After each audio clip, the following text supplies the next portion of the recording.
La entrevista, el análisis, la opinión y la polémica.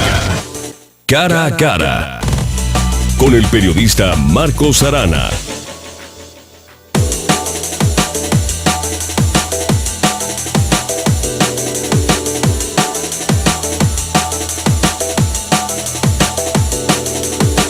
Hola, ¿qué tal? Hoy el tema es importante para todos, para todos. Usted sabe que la polémica sobre el salario mínimo está en el tapete de la discusión, está en la mesa del análisis.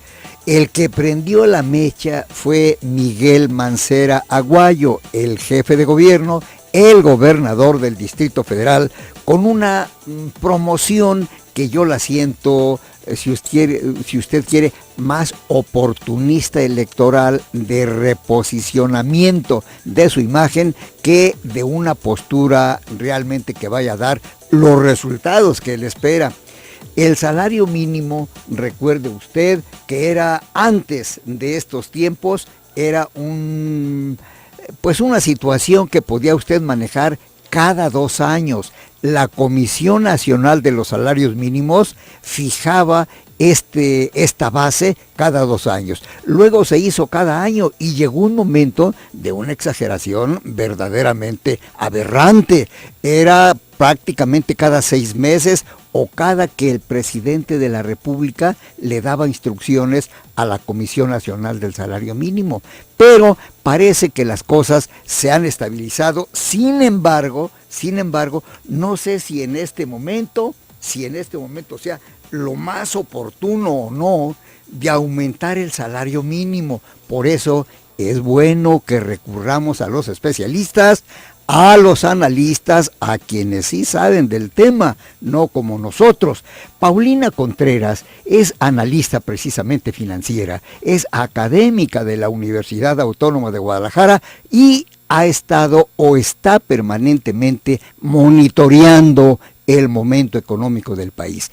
A través de estos micrófonos, Paulina le va dando seguimiento a los temas más importantes en el ambiente económico. Por eso hoy recurro a Paulina para que nos diga, estimada Paulina, ¿cómo miras tú esta discusión, este análisis de coyuntura, como dicen los analistas, del salario mínimo? Cuéntanos tu punto de vista.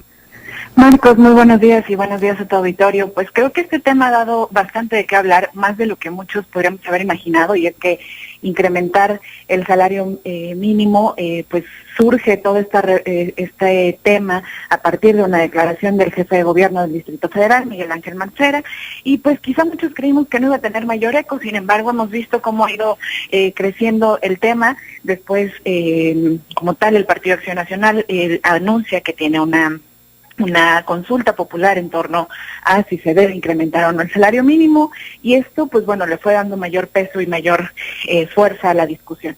Sin embargo, creo que más allá de si se debe incrementar o no el salario mínimo, creo que debemos analizar qué es el salario mínimo y, pues bueno, sus consecuencias como tal. Bueno, como tú bien lo mencionabas, bueno, es un salario establecido que en su momento tuvo distintas adecuaciones dependiendo de los periodos presidenciales, pero la realidad es que el salario mínimo es más un parámetro que una remuneración en específico como tal. Digo, sí existe aproximadamente un 10% de la población que recibe este pago, pero como tal, pues bueno, los salarios se fijan más en cuestión a la productividad que más en función del salario mínimo. Es ahí donde entra un poco el debate. Y alrededor de este tema, Marcos, pues bueno, han surgido distintas posturas. Lo que todos tenemos claro es que no se puede hacer un incremento por decreto. La historia ya la conocemos, y cuando hemos tenido incrementos por decreto, pues bueno, ya vimos que la inflación se nos disparó. Y ese no es el tema, sino más bien cómo hacer para que los salarios mínimos o no sean más competitivos y sean mejores en nuestro país.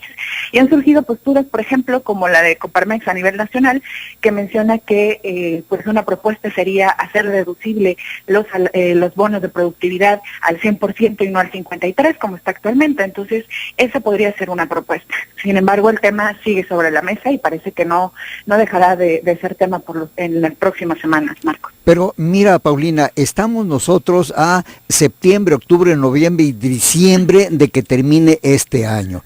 Ordinariamente comienza un nuevo salario mínimo en enero. ¿Tú sientes que puede aumentarse el salario en este momento o en septiembre y no esperar hasta enero del 2015? No, definitivamente el punto va a seguir como está, en que hasta enero se haga un incremento, como se ha venido manejando, un incremento ciertamente marginal, pero pues más bien el tema que se debe poner sobre la mesa es cómo apoyar a las empresas para que pues el camino sea más fácil y haya mayor productividad y con ello pues bueno, tener mejores incentivos para que las empresas puedan pagar mejores salarios. Creo que ese es el tema de fondo el que se debe atacar. De entrada no veo la posibilidad de que ahorita, tras esta discusión, exista un incremento derivado de esta polémica. Paulina, en una empresa normalita, en una empresa mediana, pequeña, micro, ¿el salario qué porcentaje representa del presupuesto? Creo que el porcentaje como tal, Marcos, depende mucho del tamaño de las empresas, porque es una realidad que para las empresas pequeñas y sobre todo las empresas nuevas, este tema se vuelve, pues, digamos, una carga mucho más pesada. El tema del salario se vuelve quizá uno de sus principales gastos. Para otras, por ejemplo, ya con una mayor operación, evidentemente es un porcentaje menor en proporción, ¿no? Pero creo que como tal no se trata tanto de cuál es el porcentaje que se destina, sino pues digamos, qué tan bueno o malo es ese salario. Entonces, digo, es una realidad que en nuestro país los salarios no son necesariamente los mejores o los más competitivos, pero es hacia allá donde tendríamos que ir, Marcos. Ahora bien, Paulina Contreras, las empresas en este momento están sujetas, están esperanzadas o están rigiéndose por una política de Estado. ¿Hay política de Estado en México en materia de empleo, de salarios? Como tal, una política como tal no existe. Digo, sabemos que hay regulaciones donde pues hay un pago por jornada mínimo, ¿no? Pero pues te riges más en función a la productividad que tiene tu empresa, y quizá lo que ahorita les afecta más que regirles a las empresas es la cuestión de la informalidad, porque ese es un tema que directa o indirectamente le pega a los salarios, Marcos, porque pues cómo puedes competir con una empresa que tiene costos menores y que pues incurre o está totalmente en la informalidad, y entonces por ende pues sus costos también se vuelven más bajos, y entonces tú como empresa pues bueno, tienes menor margen de maniobra y por ende también sueles precarizar un poco tus salarios, ¿no? Entonces más que política de Estado, vivimos en un mercado donde la informalidad pues acapara, y eso es una barrera para que las empresas también puedan mejorar las condiciones. Sí, Paulina, pero hay una cuestión: lo que vende la informalidad, alguien se lo abastece, y muchas veces es la industria, la empresa establecida, la que tiene que abastecer o proveer de productos a los informales para que los vendan. Es que es una cadena, Marcos, porque sí existen empresas que le venden evidentemente a las personas. Digo, ellos, las empresas como tal no saben si le están vendiendo a una persona física como tal para su consumo, o a una persona que pretende revenderlos. Sin embargo, pues es una cadena que se deben romper los eslabones para poder pues mejorar esta situación. Digo, a final de cuentas, no solo son las empresas como tal las que proveen al mercado informal, sino también sabemos que hay cuestiones de piratería o importaciones que vienen, por ejemplo, de China, que pues bueno, sabemos que los costos son más bajos, y eso hace que difícilmente las empresas formales o establecidas puedan competirle. La verdad es que el tema de salarios, si te das cuenta, es un tema mucho más complejo de lo que parece. Digo, no es solo el implementarlo o no, sino que hay muchos factores alrededor que mueven a este tema. Sí. Oye, yo veo algunas empresas, sobre todo medianitas, que contratan personal y le dicen: oye, te contrato por jornada específica, es decir, me vas a trabajar 8 días para hacerme este trabajo. ¿Está esta política generalizándose o es la excepción de la regla, Paulina? Mira, no, yo no diría que generalizándose, Marcos, pero sí es una política válida. O sea, está establecido que se puede trabajar por jornada laboral, o sea, se puede hacer un pago por jornada, pero quizá aquí